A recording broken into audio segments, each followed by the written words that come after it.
Hello friend, তোমরা যারা মাধ্যমিক পাস করলে 11-12-এ বা উচ্চ মাধ্যমিক পাস করলে, তারা স্টেট গভর্নমেন্টের এবং অন্যান্য যে সমস্ত স্কলারশিপ করতে পারবে তার একটা লিস্ট এখানে দেওয়া আছে।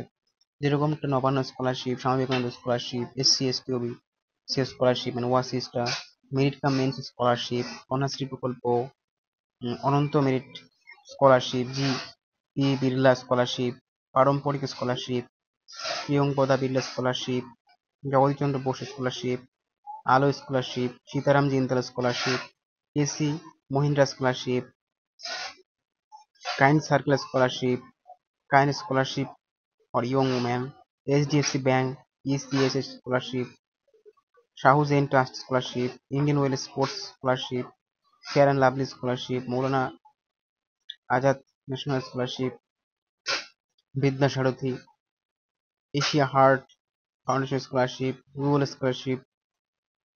আমি তোমাদের ভিডিওর নিচে লিংক দিয়ে দেবো স্কলারশিপ গুলো, সেখানে থেকে তোমরা ফর্ম ফিল আপ করতে পারবে এবং এলিজিবিলিটি ক্রাইটেরিয়াও দেখতে পারবে। ঠিক আছে।